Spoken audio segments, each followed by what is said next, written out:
inside this sits the root system inside a biodegradable net. Wow. Which we just pull the whole tree out, planted with the net? Planted with the net in the ground, and then the net itself biodegrades wow, over so it time. just go back in the soil. Yeah. And these holes over here, what, they let the roots go through or something? It's for air, Kissufim.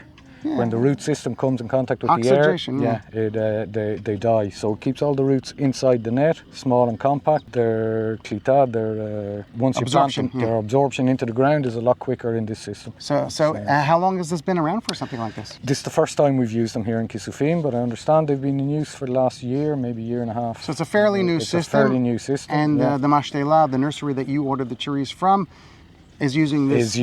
Yeah. Is it a little bit more expensive because of the way, you know? It is, yeah. Like the pots themselves, they have to be returned to the. I see. So at least they're not being wasted. They're going to go back and they're going to reuse them. Yeah. As well, there's no waste of plastic bags. Right. In the old system, there used to be. And it doesn't matter that it's white or whatever. No. This is paint. We paint the trees. I see. It's like to protect it from the sun. Yeah, sunscreen. Exactly. Right, because the sun is so strong over here now. We're like in the morning time, like 9:30 in the morning. 9:30 in the morning. And it's already like getting towards 90 degrees. Yeah. And it's September. It's September. It's getting later in the summer, and so this protects it from actually burning. Actually burning, exactly. Yeah. And this tree root itself, the actual stem, gets painted. Exactly. That's also a biodegradable type of paint? Yes, it can photosynthesize through the paint. It doesn't affect the photosynthesis of the plant.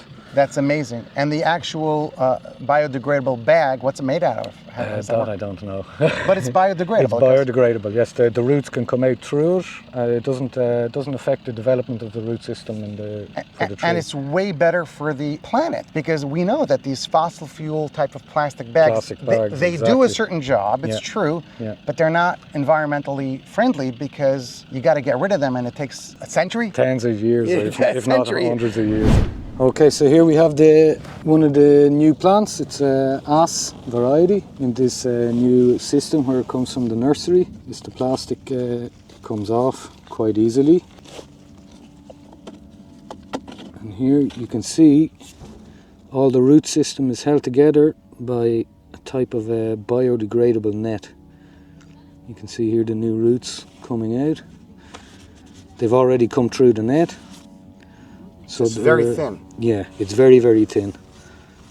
So this tree we're going to plant for all the people that donated.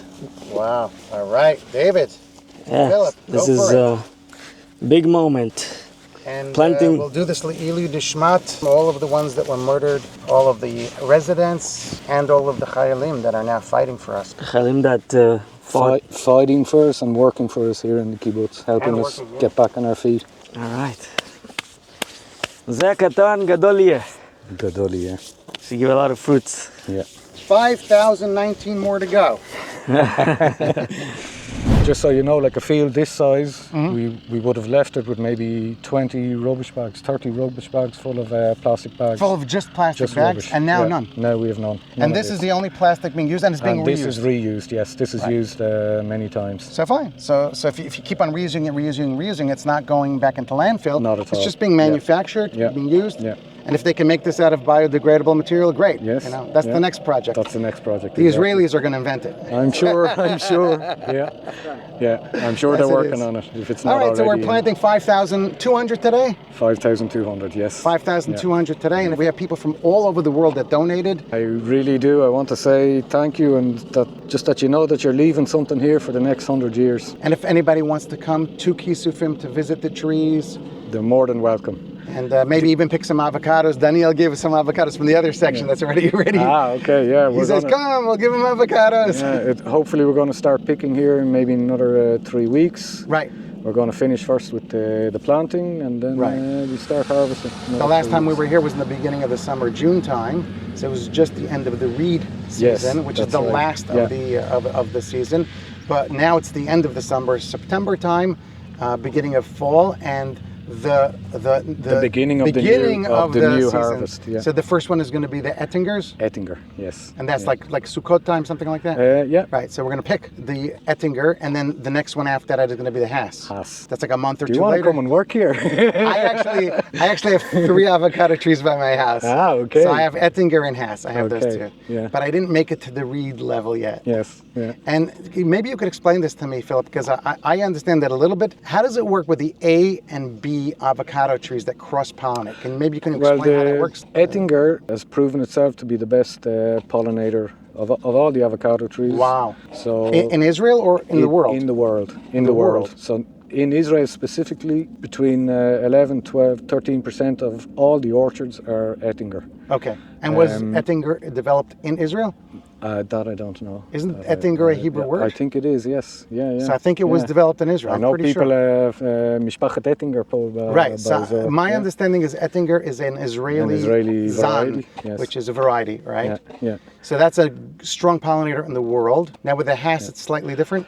It needs the Ettinger to pollinate as well, to get to commercial levels of fruit. So all of these big orchards of Hass that you have Ettingers have mixed Ettinger, in? yes, yeah. And what about the reed? Reed as well. Reed doesn't need a pollinator. It's one of the few varieties that can self-pollinate. Right, so it's similar to the Ettinger that regard. Yes, yeah. But the reed is a much more watery type of avocado. It's got like when they go a few days, you stick your finger in and it squishes out. Okay, so I'll let I call them watermelon avocados. I'll let you in on a secret. Here. Here in Kissufim, we have a very special microclimate. Right. That allows us to keep the fruit on the trees late into the year, into June, July, even August. And if you eat the reed in July or August, it's like butter.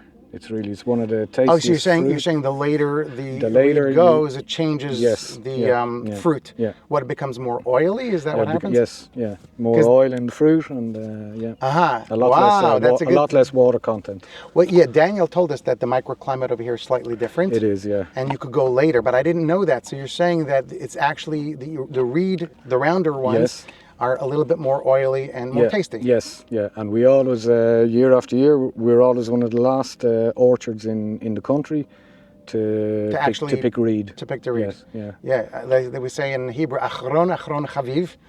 The last one is the most dear. Mm-hmm. So that's you guys over here in Kissufim. Yes. We'll be happy to let people come visit if they want. And yasher koach for all the work that you're doing. And you continue planting and growing new life. And Am Yisrael Chai, we're here forever. That's exactly what we're going to do. All right, yasher koach. Thank you so much. Have a great day. Plant your trees now at IsraelTrees.org.